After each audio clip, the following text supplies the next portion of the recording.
저번주 함께 나눈 말씀은 사도 사무엘이 사울에게 기회를 주지요. 아말렉을 진멸하라 했는데 따르지 않습니다. 그 유명한 말씀이 있지요. 순종이 제사보다 낫고 듣는 것이 순양의 기름보다 낫다라는 겁니다. 어떠한 것보다 주의 말씀을 듣고 순종하는 것이 더 낫다는 말씀이지요. 이는 거역하는 것은 점치는 죄와 같고 완고하는 것은 사신 우상에게 절하는 죄와 같다라는 겁니다. 사울이 무엇을 버렸습니까? 사울이 버린 것은 여호와의 말씀입니다. 여호와의 말씀을 버렸으므로 여호와께서 왕을 버립니다 라고 사무엘이 이야기를 하지요. 마지막 기회를 사울은 발로 차버립니다. 말씀에 순종하지 않고 나의 하나님이라 고백하지 않고 당신의 하나님이라 라고 고백을 하고 있다는 거지요. 그런데 하나님은 목사의 하나님이 아닙니다. 목사님만 경험한 저만의 하나님이 아닙니다. 때로는 우리 청년들과 학생들과 같이 나눌 때 꼭 느낌은 그건 목사님 하나님이고요 라는 느낌을 받을 때가 간혹 있어요. 젊은 사람들하고 얘기하다 보면 꼭 소귀에 하나님에 대해서 얘기하는 것 같은 느낌을 받아서 참 마음은 안타까울 때가 있습니다. 꼭 그것은 목사님이 경험한 하나님이고 우리가 아는 하나님은 아닙니다 라는 그 느낌을 받을 때마다 참 마음이 아픕니다. 하나님 다 동일하시지요. 제가 경험한 하나님이나 우리 성도님들이 경험한 하나님이나 다르지 않다라는 겁니다. 우리 하나님이 가장 중요하게 생각하는 게 뭘까요? 순종인 겁니다. 듣는 거지요. 주의 말씀을 늘 삶에 두고 그 말씀에 순종하는 것, 그것이 우리 하나님이 가장 원하시는 겁니다. 하나님 말씀을 버렸기 때문에 하나님이 사울을 왕으로 세우심을 무엇한다 하십니까? 후회하신다라고 말씀을 합니다. 그래서 어떻게 합니까? 사울에게 임했던 하나님의 영이 떠나버리게 되지요. 여러분들, 하나님의 영이 떠나면 무엇이 오게 되는지 아십니까? 하나님의 영이 떠나는 그 순간 어둠의 영이 임하게 됩니다. 여러분들 14절 말씀을 보세요. 여호와의 영이 사울에게서 떠나고 여호와께서 부리시는 악령이 그를 번뇌하게 한지라 라는 거지요. 우리는 모두가 하나님의 영으로 가득하신 성령이 충만한 우리 모든 성도님이신 줄 믿습니다. 하나님의 영이 떠난 자리에는 꼭 이런 악한 영들이 임하게 되어져 있습니다. 분열의 영, 또한 미움의 영, 다툼의 영들이 꼭 임하게 되어져 있습니다. 그래서 우리가 늘 하나님의 영에 사로잡혀 있기 위해서 늘 기도해야 되고, 오늘도 내가 주님 안에 있는지 말씀 안에 있는지 우리 자신을 돌이켜 봐야 된다는 겁니다. 하나님은 사울을 폐위하기로 결정을 했습니다.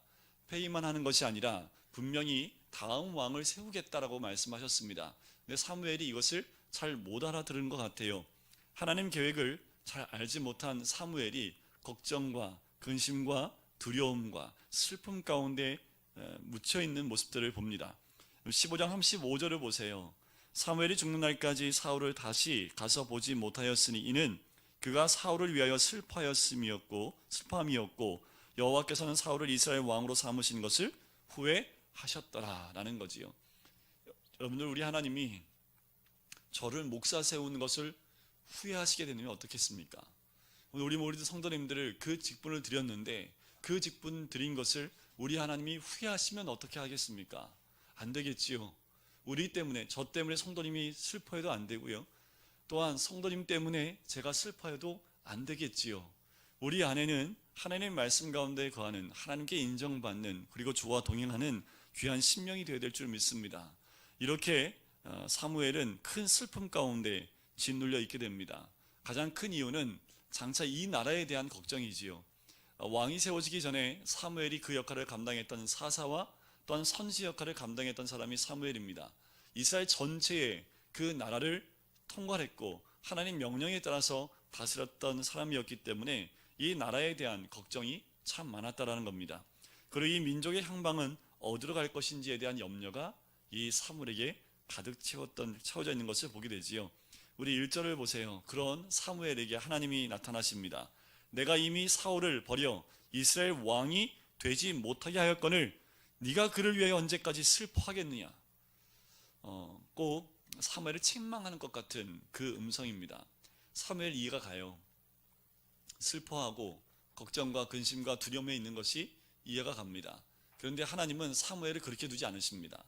그렇게 두길 원치 않으시고 내가 내게 명령한 대로 따라가길 원하시지 그 슬픔 가운데 그냥 묶여있기를 원치 않는다라는 겁니다. 인간적인 정의에 끌려있는 그 사무엘을 책망하시면서 새로운 과제를 이 사무엘에게 주시지요. 뭐라고 말씀하십니까? 슬퍼하지 말고 빨리 일어나 뿔에 기름 채워서 베들레헴으로 가라. 이새에게 갈 텐데 이새에게 아들들이 있는데 그중 한 왕을 내가 보았다. 그에게 가라 라고 말씀을 하고 있는 거지요. 하나님이 일하시는 방법은 늘 인간이 기대하고 계산한 것과는 참 다르게 준비하신다라는 겁니다. 특별히 지금 사무엘이 있는 곳과요, 베들레헴은 참 멀리 떨어져 있는 참 먼 곳이고, 베들레헴은 굉장히 작은, 아주 작은 도시도 아니지요. 시골과 같은 곳이 이 베들레헴입니다. 그런데 하나님이 사무엘을 어디로 보내십니까? 이 시골 촌으로 보내시는 거예요. 그곳에 사울의 대를 이어 왕이 될 사람이 그곳에 있다라고 말씀을 하는 거지요. 생각해 보십시오. 다음 왕인데 어디로 가라는 거예요? 시골 촌으로 가라는 거지요. 우리의 생각이라면 어디에 있어야겠습니까? 사람이 많이 있는 곳, 더 번성한 그곳에 더 많은 사람이 있을 텐데, 우리의 생각과 다르게 하나님은 하나님 방법대로 하나님의 사람을 선택하는 모습들을 봅니다. 그런데 사무엘의 마음속에 두려움이 있습니다. 무슨 두려움이 있을까요? 사울에 대한 두려움이지요. 이미 사무엘이 다음 왕을 세우리라는 것을 이 사울이 알고 있습니다. 사무엘이 이미 사울 왕을 폐위했다는 그 언행, 그리고 그 모든 말씀을 선언하고 선포했기 때문에 그 사울 왕에 대한 두려움이 있는 거지요. 사무엘이 다른 왕을 기름 부으러 간다고 하면 사울이 가만히 있을 수 있는 성격이 아니라는 것을 아는 거지요. 그래서요, 2절 말씀 보실까요? 사무엘이 이르되 내가 어찌 갈 수 있으리이까? 사울이 들으면 나를 죽이리이다. 그랬더니 여호와께서 말씀하시지요. 암송아지를 끌고 가서 말하기를 여호와께 제사를 드리러 왔다 하라. 우리 하나님이 구체적으로 방법까지 알려주십니다. 저 죽이면 어떡해요? 두려움에 떨고 있는 사무엘에게 야, 그러면 바보처럼 너 기름 부으러 간다고 얘기하면 되겠냐? 나한테 제사 드리러 간다고 얘기해라 라고 방식까지 세밀하게 설명을 해주십니다. 지금 사무엘에게 문제가 있다면 첫 번째는 뭐냐 하면 나라에 대한 불안과 염려와 슬픔이 그의 가슴에 꽉 채워져 있었다라는 겁니다. 온 백성이 왕으로 추대한 그 사울 왕을 어떻게 했어요? 폐위했습니다. 그걸 선포해버렸지요. 대혼란이 이 이스라엘 땅 가운데 올 것이라는 것은 자명한 사실입니다. 두 번째는 사울 왕의 정치적인 보복에 대한 두려움입니다. 누구보다 더 잘 알고 있는 사울 왕이었기 때문에 두려움이지요. 슬픔이 그 가운데 있는 것을 보게 됩니다. 그런데 두려움이란 그 자체는요, 이 사무엘뿐만 아니라 이곳에 계신 모든 성도님들 가운데 있는 것이 두려움입니다. 인류가 시작하고 이 두려움이 없는 사람은 단 한 명도 없을 정도라는 거지요. 4절 말씀을 보세요. 사무엘이 여호와의 말씀대로 순종해서 베들레헴에 갑니다. 그때 누가 맞이합니까? 장로들이 맞이하는데 기쁨으로 맞이합니까? 두려움으로 맞이합니까? 두려워합니다. 어떻게 할 수 있습니까? 떨며라고 하니까 떨며 그를 영접하여 이르되 평강을 위하여 오시나이까? 얼마나 두려웠으면 평강이십니까? 라고 질문하는 거지요. 왜 그랬을까? 라는 겁니다. 당시에 선지자가 개인적으로 집이나 어떤 고을을 불시에 방문한다는 것은 이런 의미가 있어요. 그것을 정죄하고 심판한다라는 그런 의미가 있었기 때문에 선지자가 아무 이유 없이 그렇게 방문하게 되면 당연히 떨 수밖에 없는 거지요. 혹여나 우리 촌이 또한 우리의 가정들이 심판을 받고 정죄받는 것이 아닐까? 그래서 제일 먼저 물어보는 것이 샬롬입니까? 라고 묻는 거지요. 두려움은 인류의 역사를 타고 끊임없이 제기되는 과제 중에 하나입니다.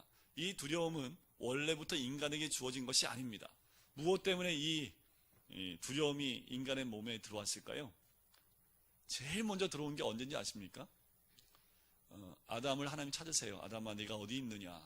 그때 아담이 이렇습니다. 내가 두려워하여 숨었나이다. 뭐 때문에 이 두려움이 들어왔습니까? 죄 때문이라는 거지요. 아담 이후로 아담이 죄로 인하여 그 다음에 들어오는 것이 이 두려움이 그들의 가운데 들어오게 됐고, 정서적인 병이 바로 이 두려움부터 시작하게 됐다라는 겁니다. 모든 인류가 지금 선진국이 되어져 가고 있고 60년대보다 지금은 더 잘 살지요. 60년대는 보릿고개가 있었고 하루에 한 끼 먹는 것도 힘들었던 시대, 그때는 TV도 없었고 전기불도 잘 들어오지 않는 곳이 더 많았던 그때입니다. 참 그때보다 지금은 몇백 배 더 잘 살지요. 그때는 차를 몰고 다닌 사람은 사장 아니면 정치인들 외에는 차를 끌고 다닐 수 없었습니다. 근데 지금은요, 웬만하면 집마다 차를 한 대씩 가질 수 있는데 안 사시는 분들도 있지만 거의 대부분은 차 한 대씩은 다 가지고 다니시는 그런 시대가 됐습니다. 그런데요, 그렇게 어려운 때에도요, 기쁨이 있었고 두려움이 없었던 때가 더 많았던 거 아닌가 생각이 들어요.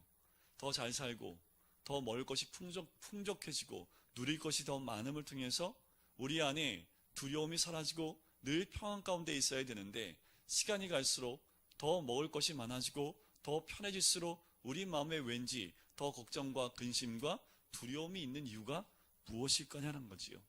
예수님도 부활하시고 난 다음에 첫 번째로 예수님이 제자들 찾아갔을 때 두려워하지 말라라고 얘기하시면서 평안할지어다 라고 얘기하시지요. 평강을 선포하셨던 예수님의 그 메시지도 우리는 보게 됩니다. 우리가 잘 알고 있는 고린도후서 5장 17절 말씀 기억하십니까?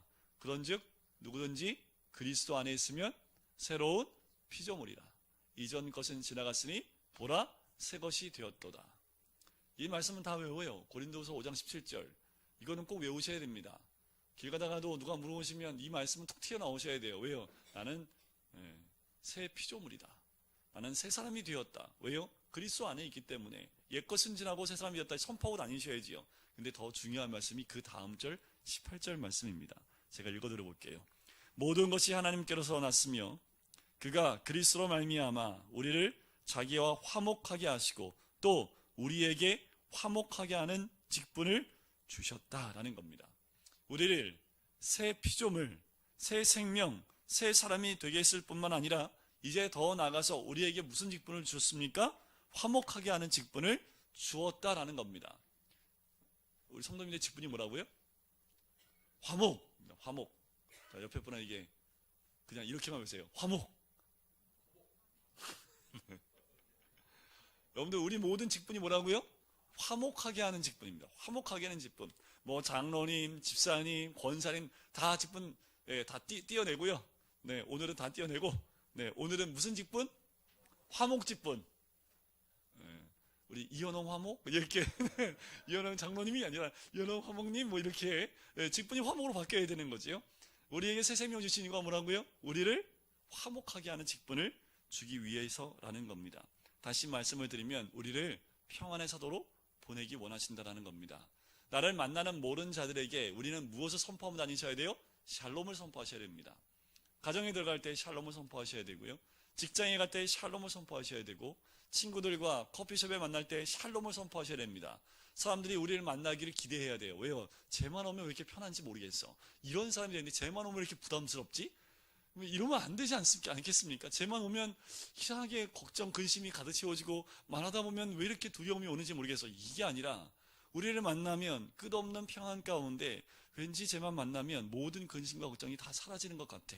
라는 평안의 사도가 우리가 되어야 될 줄 믿습니다. 어딜 가시든지 여러분들 평강을 선포하십시오. 어느 곳을 가든지 평안을 위해서 왔다는 그 메시지를 꼭 전하시길 주의 이름으로 간절히 축원드립니다. 진짜 평안하세요? 아니요. 환경은 그렇지 않다 할지라도 나는 주님 안에 새로운 피조물이기 때문에 그 평안을 선포할 수 있다라는 거지요. 그래서 사무엘이 그 대답으로 뭐라고 얘기합니까? 5절 말씀 보니까 이르되 평강을 위함이니라. 사무엘은 평강을 위해서 왔다라고 그들을 안심시키는 거죠. 왜 평강일까요? 하나님 말씀에 순종하여 왔기 때문에. 상황은 어지럽고 사울이 폐위될 수 있고, 그 사무엘이 이 베들레헴에 왔을 때 사울이 주목하고 볼 수 있는 그 도시가, 그 촌락이 베들레헴이 될 수 있을지 모르지만 이 사무엘에게는 하나님 말씀에 순종하여 왔기 때문에 말씀이 임하는 그곳에 평강이 있습니다. 평강을 위함이라 라고 이야기하는 거지요. 그리고 여호와께 제사하러 왔으니 스스로 성결하게 하고 나와 함께 제사하자 라고 이야기합니다. 그래서 누구를 청합니까? 이새와 그 아들들을 성결하게 하고 제사에 청하게 합니다. 자, 이제 사무엘은 이새와 함께 나오는 그 아들들을 맞이하게 되지요. 자, 그 모습은 우리가 다 아실 겁니다. 그죠? 숱하게 설교 들었고, 네, 다윗이 처음 등장하는 이 사건, 이거는 네, 모르시는 분 없을 거예요. 자, 처음에 누가 와요? 첫째 아들. 누가 와요? 엘리압입니다. 엘리압. 딱 사무엘이 딱 보니까, 얘 보니까 딱 왕감이네. 한눈에 봐도 너는, 여러분들 얘는 딱 봐도 장군감이다. 제가 아기 때 그 말을 참 많이 들었거든요. 여러분들 지 모시기 제가 이렇게 빼빼 말랐는데요. 여러분들 제가 돌사시 보면요. 제가 어렸을 때는 감기 한번 안 알아갔고요. 그때 좀 알았어야 되는데, 형들한테는 녹용을 먹였는데, 저는 감기도 한 번도 안 알아가고 녹용을 안 먹였대요. 그래서 우리 어머니가 지금도 저를 보면, 좀 후회를 하세요. 녹용을 그래도 먹일걸. 녹용 먹이면 더 터질 것 같아서 그때 잘 안 먹였다고 이렇게 말씀하시는데, 저도 어렸을 때 아기 때는 이게 살이 많아가지고요. 어디 데리고 나가면 장군감이라는 얘기를 듣는데, 자, 사람마다 이렇게 첫눈 딱 보면, 저 사람 보면, 등치도 크고, 뭐 같다라고 얘기하잖아요. 이 엘리압이 그런 사람입니다. 보세요. 엘리압을 보고, 자, 6절에 보니까 엘리압을 보고 마음에 이르기를 뭐라고 합니까? 여호와의 기름 부으실 자가 과연 주님 앞에 있도다. 누구 앞에 있어요? 주 앞에 있어요? 지 앞에 있어요? 지 앞에 있는 것이 무슨 주 앞에 있어요? 아직도 사무엘은 뭘 보고 있는 거예요? 사울을 보고 있는 것이 아닌가라는 생각이 들어요. 바로 7절에 우리 주님이 이렇게 말씀하십니다. 7절을 같이 읽어보겠습니다. 시작. 여호와께서 사무엘에게 이르시되 그의 용모와 키를 보지 말라.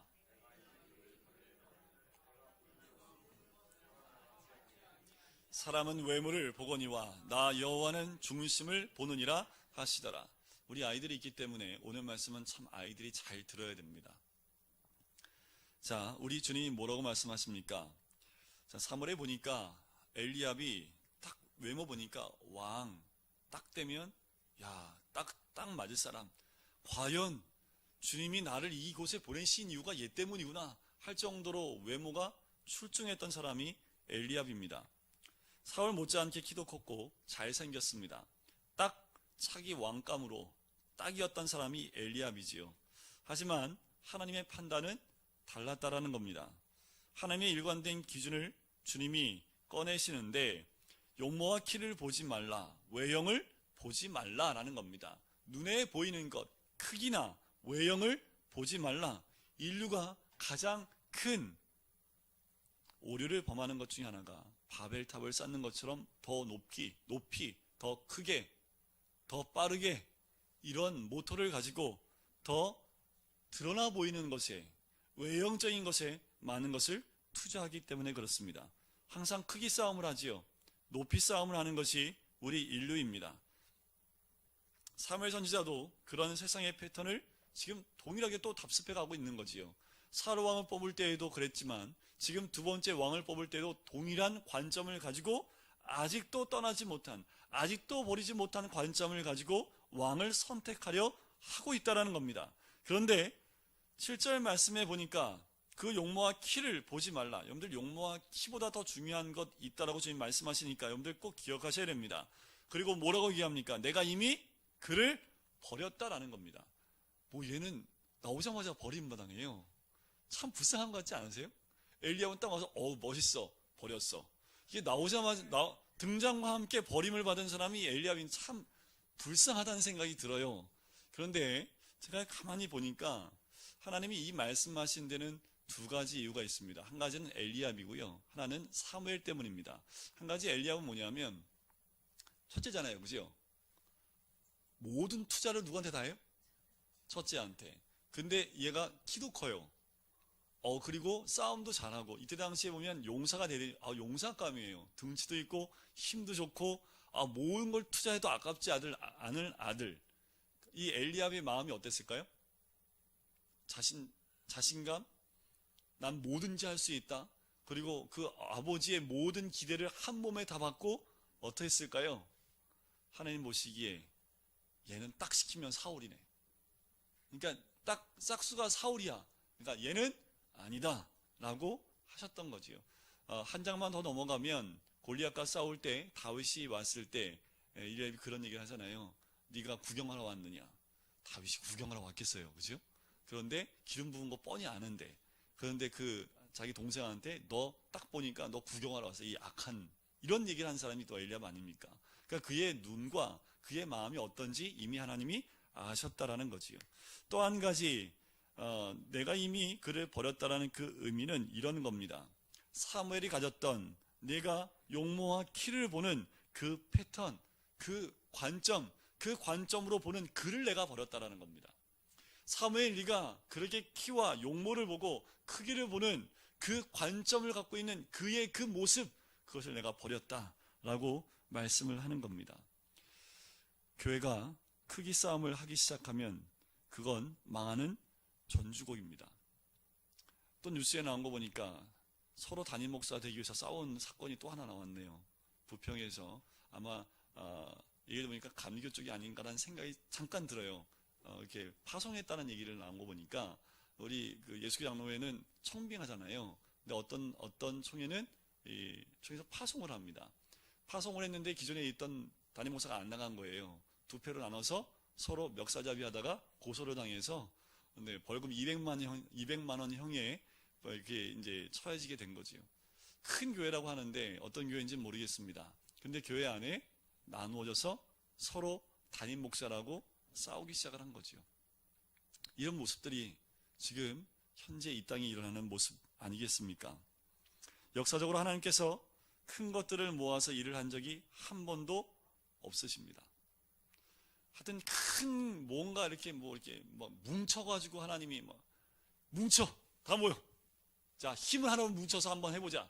우리 하나님이 이렇게 하신 적이 없어요. 하나님이 일하실 때는 어떻게 일하시냐면요, 한 사람을 회개시킴으로 역사를 일으키십니다. 야, 우리가 이걸 쟁취해야 되니까 믿는 사람 다 모여서 함께 한 목소리 냅시다 라는 것이 과연 성경적인 이야기일까? 우리가 한번 되짚어보면 성경에서 하나님의 역사를 보면 그런 적이 없었다라는 거지요. 하나님 언제나 수가 약하다고 모자라다고 일을 못하시는 분이 아니었다라는 겁니다. 인간은 크기에 의존하지만 우리 하나님은 크기와 상관없이 주의 뜻을 이뤄나가시는 분이 우리 하나님인 줄 믿습니다. 지금 크기로 사람을 판단하고 잘못 판단해 실수한 결과가 사울 왕이었다는 것을 사무엘이 알았는데도 똑같은 실수를 하고 있다라는 거지요.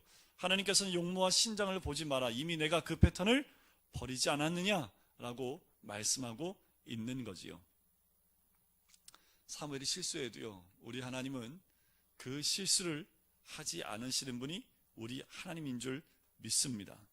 하나님이 절대 주권이 있기 때문에 때로는 우리가 실수할 수 있을지 모르겠습니다. 사무엘이 실수할 수 있습니다. 우리가 주의 일을 하다가 실수할 수 있지요. 하지만 그 실수한 것에 집중하다 보면 하나님이 이루어 나가시는 그 역사를 우리가 볼 수 없다라는 겁니다. 좀 뒤로 나와서 실수할 수 있는 그 모든 부분에서 하나님이 그것을 허락하신 이유가 무엇일지를 우리가 곰곰이 묵상하고 하나님이 우리를 어떻게 인도하실지에 대해서 묵상하고 나가게 되면 결국 그 모든 일을 이루시는 분은 우리 하나님인 줄 믿습니다. 하나님께 시선이 고정되어 있으면 하나님 마지막 순간 모든 결말의 마침표는 우리 하나님이 찍게 된다는 거지요. 그 하나님을, 그 절대 주권을 가지고 계신 우리 하나님을 신뢰하고 믿을 때 우리는 실망할 수 없습니다. 왜요? 내가 지금 꼭 실패한 것 같지만 이 실패를 통해서 또다시 하나님의 뜻을 이루어 나가시는 하나님의 절대 주권이 있기 때문에 그런 줄 믿습니다. 사역을 감당하다 보면 실수해서 좀 혼날 수도 있습니다. 참 저도 사역하다가 많이 혼났던, 하여튼 한 1년 동안, 아니 한 몇 년을 혼났는데요, 특별히 1년 동안 집중적으로 혼났던 적이 있는데 거의 매일 혼났던 적이 있습니다. 여러분 보시기에 제가 혼날 일을 잘 안 할 것 같잖아요, 그죠? 저도 그러지 않을 것 같았는데요, 야, 혼날 걸 찾아보니 아주 셀 수 없는 혼날 것이 너무 많더라고요. 많이 혼나게 되면 사람이 어떻게 되는지 아시죠? 의기소침해지고 낙심하게 되고 낙담하게 되고 더 일을 못하게 됩니다. 그러니까 더 어떻게 해요? 더 실수하게 되고 또 그게 반복된 거 또 혼나고, 이게 계속 반복이 되는 모습을 발견하게 됩니다. 그런데 이런 거지요. 옆에서는 이렇게 말씀해 주는 게 좋아요. 하나님이 이 어그러진 일을 통해서 분명 역사하실 거야. 우리에게 무슨 메시지를 주실 거야? 괜찮아 라고 옆에서 한마디로 이렇게 도와주는 한 사람이 있으면 엄매 기사로 하면서 다시 회복하는 것을. 그래서 그때 부교육자 2명이 있었는데 참 둘이 많이 의지했습니다. 한 명 혼나면 괜찮아, 또 한 명 혼나면 또 괜찮아, 또 이걸로 하나님이 우리 인도하심이 있을 거야, 하나님이 우리 훈련하고 계시는 거 아니냐, 하나님이 우리 쓰시려고 훈련하시는 거니까 우리가 좀 기도하고 하나님 인도하심 받자, 이렇게 해서 서로 토닥거렸던, 그리고 서로 이제 2명이 같이 혼나면 서로 붙잡고 기도하고 했던 기억이 나기도 합니다. 여러분, 실수할 수 있습니다. 하지만 우리 하나님은 실수하지 않으시는 하나님인 줄 믿습니다. 자, 8절에 보면 이새가 아비나답을 불러 사무엘 앞을 지나가, 둘째부터 시작해서 다 보내는 거지요. 이새가 산마도 지나가게 합니다. 사무엘이 이르되 이도 여호와께 택하지 아니하셨느니라 하니라. 자, 10절 보실까요? 10절 같이 한번 읽어보겠습니다. 시작. 이새가 그의 아들 7을 다 사무엘 앞으로, 여호와께서 이들을 까지 아니하셨느니라 가고. 이게 뭡니까 그러면? 아니, 분명히 이새 그 아들 가운데 왕을 내가 보았느니라 라고 하나님 말씀하셔서 기름병 준비해서 뿔에다 기름 채워서 지금 기름을 부으려고 했는데 아니다. 기름 부으려고 했는데 아니다. 몇 명까지요? 7째까지 다. 완전히 아들이 이제 없는 것 같은 거지요. 자, 7이 다 지나갔어요. 이 사무엘 마음 가운데 어떤 질문이 들까요? 그럼 이제 어떡하란 말이에요? 아니, 아들 다 지나갔는데 그럼 어떡하란 말이에요? 그런 마음의 질문을 가지고 11절 사무엘이 이새에게 이야기합니다. 내 아들들이 다 여기 있느냐? 이새가 얘기하지요. 아직 막내가 남았는데 그는 양을 지키나이다. 사무엘이 이새에게 이르되 사람을 보내어 그를 데려오라. 그가 여기 오기까지는 우리가 식사 자리에 앉지 아니하겠노라. 걔 안 오면 밥 안 먹어. 그러면 사무엘이 안 먹으면 누구도 못 먹어요? 다 못 먹죠. 사무엘이 지금 여기, 죄송하면 짱인데 지금 제일 사무엘이 선지자로서 와가지고 지금 제사를 관장하고 이제 식사 자리에 딱 앉았는데 사무엘이 안 먹는데 누가 먹을 수 있습니까? 지금 이 자리에 누가 있어요? 기름은 부려다가 많았던 7 아들들이 쭉 있죠. 한쪽에 이새가 있습니다. 얼마나 뻘쭘했을까. 그 첫째가 자기가 왕이 될 줄 알았는데 안 되고, 그럼 둘째는 어떤 소원을 하세요? 형이 아니면 나? 그렇게 해서 몇 째까지 갔어요? 7째까지. 근데 전부 다 기름 부어지지 않으니까 상황이 좀 서먹서먹하고 좀 정말 썰렁한 그 상황 가운데 사무엘은 끝까지 식사하지 않겠다라는 거지요. 자, 여기서 우리가 한 단어를 볼 필요가 있는데요. 자, 이새가 대답을 하지요. 야, 아들들이 다냐? 라고 했더니 이새가 뭐라고 얘기합니까? 아직 막내가 남았습니다. 자, 여기서 막내라는 말이 좀 우리가 알아볼 필요가 있는데요. 히브리 말로 막내라는 말은요, 비속어로 쓰이기도 한답니다. 어떤 비속어냐면 찌꺼기란 뜻을 갖고 있대요. 막내가. 쉽게 말하면요, 꼬맹이란 꼬맹이. 그러니까 뭐라 하면은 심부름 시키는 애. 당시에 그냥 얘는 심부름만 왔다 갔다 하는 애지, 얘는 찌꺼기니까 그 아들이 있는 그 8명의 아들 가운데 7명만 데리고 오고, 쟤는 이 자리에 안 와도 될 아들로 빼나섰다라는 거지요. 그러니까 이런 거예요. 괄호 밖에 있는 아들. 7명의 아들은 지금 괄호 안에 있는데 괄호 밖에 있는 인물이 이 막내의 위치였다라는 겁니다. 형제들에게 무시당했을 거예요. 누구도 주목하지 않은 하찮은 존재, 찌꺼기와 같은 그 가정에서 그런 존재였습니다. 그런데 하나님께서 일하시는 방식이 참 놀라운 것은 전혀 조건도 안 되고 스펙도 갖추지 못하고 연결고리가 없는 사람들이 하나도 주목하지 않는 그 인물을 우리 하나님은 보고 계신다라는 거지요. 무엇을 보고 계세요? 중심을 보고 계시기 때문에 주님은 스펙이나 무슨 능력 가지고 그 일들을 감당해 나가는 것이 아니라, 사람에게 인기가 있다라고 그 일을 감당케 하시는 것이 아니라, 인기 하나도 없어도, 스펙이 없어도, 연결고리가 아무것도 없어도 오직 그 중심이 하나님께 있는 그 한 사람을 보고 계신다라는 겁니다. 근데 참 재밌는 건 이 시간까지 다윗 이름 나왔어요, 안 나왔어요?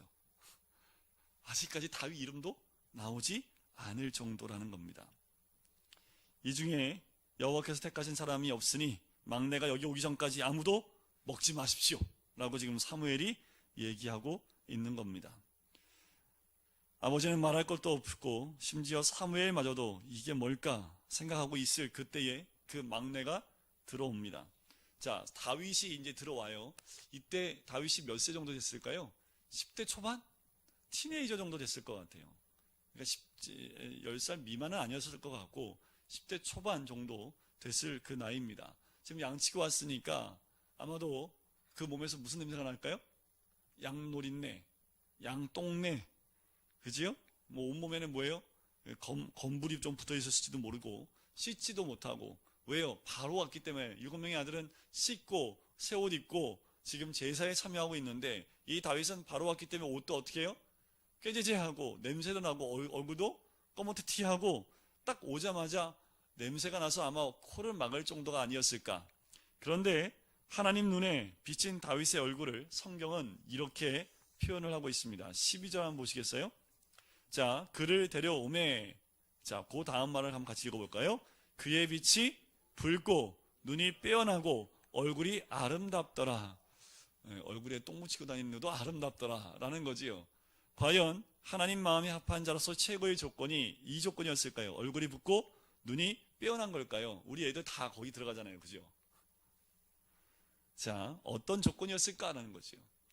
자, 그 조건이 18절에 나옵니다. 우리 18절을 같이 크게 읽어보겠습니다. 시작. 소년 중 한 사람이 대답하여 이르되 내가 베들레헴 사람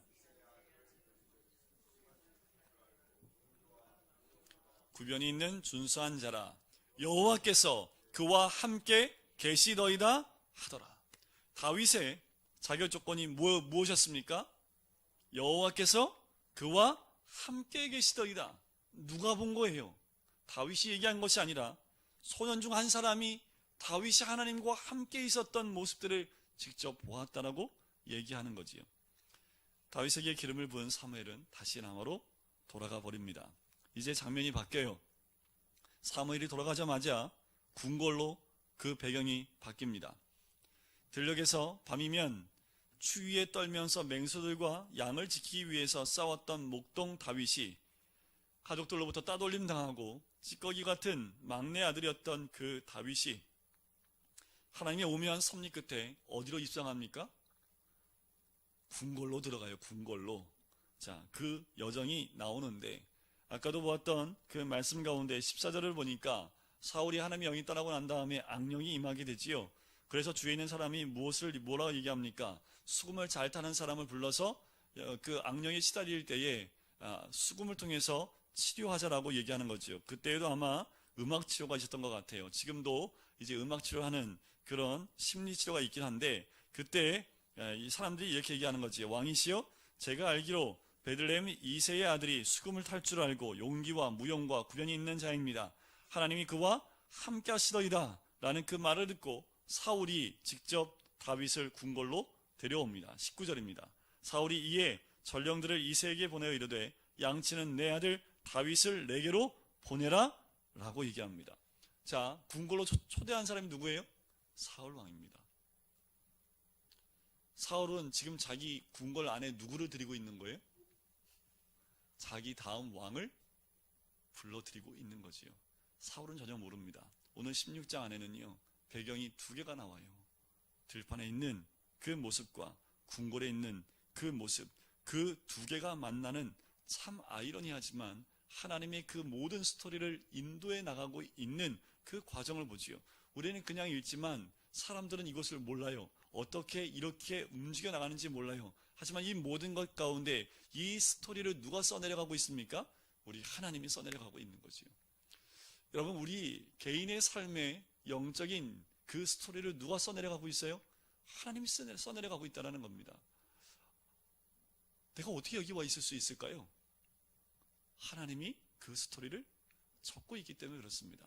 때로는 고난의 길, 다윗처럼 그런 찌꺼기 같은 삶을 살고 있는 그 다윗이 그 삶을 누가 써내려가고 있어요? 하나님이 써내려가고 있다는 것을 다윗은 고백했던 것 같아요.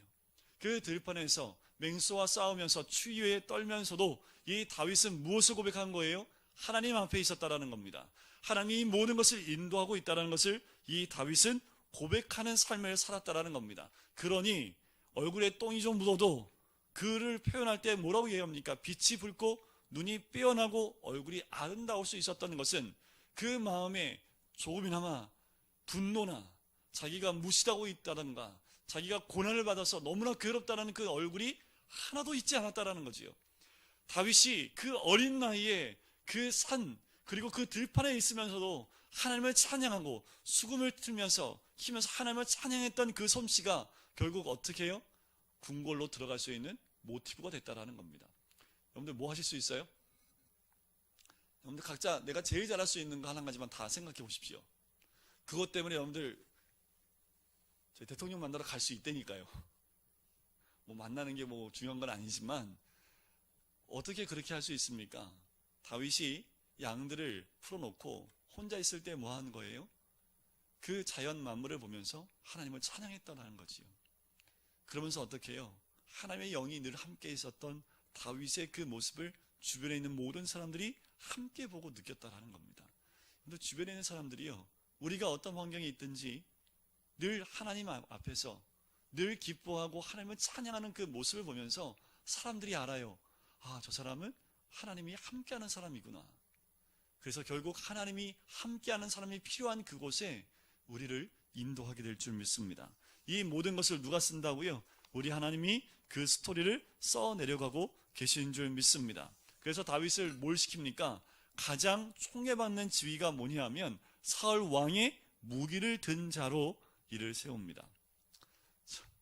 사울은 자기 뒤 이어서 두 번째 왕이 될 사람을 자기 무기를 든, 그러니까 무기를 줬다는 건 뭐예요? 내 생명을 맡기는 거잖아요. 그 무기를 들고 왕을 죽일 수도 있는 그 자리인데 자기의 생명을 맡길 수 있을 만큼 총애를 받는 그 자리에 이 다윗이 서게 됩니다. 우리 그리스도인 살아가는 방식은 오늘 내가 어느 곳에 있든지 그 자리가 누구 앞이라고 생각하면 됩니까? 하나님 앞이다 라고 생각하는 자세, 하나님 앞에서 사는 진지한 삶의 자세를 잃어버리지 않는 것, 이것이 결국 다윗이 기름 부음 받은 가장 중요한 원인 중에 하나였습니다. 어디에 있든지 우리가 하나님 앞에 있다는 생각을 가지고 최선을 다하는 것, 신전주의, 바로 하나님 앞에 있다라는 그 생각을 가지고 어디에 있든지 행동하고 결정하고 우리가 고백하고 얼굴의 모든 모습들을 하나님 앞에 있는 것처럼 해가게 된다면 우리를 인도하시고 우리에게 역사하시는 하나님의 은혜가 있을 줄 믿습니다. 상황이 좀 힘들어요? 아니요. 지금 그것을 우리를 통해서 스토리를 하나님이 써내려가고 계신 겁니다. 그 스토리를 통해서 하나님이 인생 가운데 우리를 또한 어떤 곳을 인도하실지는 앞으로 우리 주님이 우리를 인도해 가시겠지요. 우리는 그 스토리 가운데 하나님 앞에 서 있기만 하면 되는 줄 믿습니다. 다윗이 꿈을 꿨잖아요. 그죠? 왕이 될 꿈을 꾸면서 양을 치고 있었지요. 전혀 그렇지 않습니다. 다윗이 언제 왕을 꿈꾸면서 꿈을 꾸었다라고 성경에 나온 적이 있습니까? 아니요. 다윗은 그런 꿈을 한 번도 꾼 적이 없습니다. 다윗은 하나님의 꿈에 붙들린 인생이었다라는 거지요. 자기 꿈에 붙들린 인생이 아니라 하나님 꿈에 붙들린 인생이 되어져 하나님 꿈에 붙들린 그것으로 나갔던 사람. 우리가 어디에 붙잡혀 있는 것이 중요한지가 중요합니다. 우리가 무엇에 붙잡혀 있는지가 중요하다라는 거예요. 내 꿈, 내 비전이 아니라 하나님 꿈, 하나님 비전에 붙잡혀 있다면 오늘 하루하루의 삶을 주님 앞에 서 있는 우리의 모습을 발견하게 될 줄 믿습니다. 남은 인생과 오늘 하루의 인생을 늘 같은 가치로 오늘 나에게 주어진 그 사소한 일상이 하나님이 내게 맡긴 자리인 줄 믿고 살아가는 것, 그것이 오직 의인은 믿음으로 말미암아 살리라, 그 말씀과 동일하다는 겁니다. 내가 있는 그 자리, 그곳은 바로 하나님이 나와 함께 하시는 그 자리, 오늘 있는 그 날이 바로 가장 가치 있는 오늘 하루라는 것을 우리가 인식하고 고백하고 살아가게 되면 우리 하나님이 우리를 인도해 주실 줄 믿습니다. 우리는 실수할 수 있을지 모릅니다. 하지만 우리 하나님은 실수하지 않으시는 하나님, 지금도 우리 하나님은 불꽃 같은 눈으로 우리를 바라보고 계시는 줄 믿습니다. 우리의 집을 또는 우리의 환경을, 우리의 모든 여건을 바라보고 계시는 줄 믿습니다. 그런데 이런 고백이 나올 수밖에 없어요. 은혜 아니면 살아갈 수가 없네. 그것이 우리의 고백이 되어야 되지 않겠습니까? 하나님 앞에 있는 사람이라면 오늘도 우리가 어떤 환경, 때로는 운전하다 딱지를 좀 끊어도 하나님 은혜, 딱지를 끊었으니까 오늘 사고 안 당했지. 이것도 하나님의 은혜 아닙니까? 한순간도 하나님의 은혜가 아니면 우리는 세워질 수 없고 살 수 없는 존재인 줄 믿습니다. 오늘도 기도함을 통해서 그 하나님의 온전한 인도하심 가운데 나가시는 우리 모든 성도님 되시기를 주님의 이름으로 간절히 축원드립니다.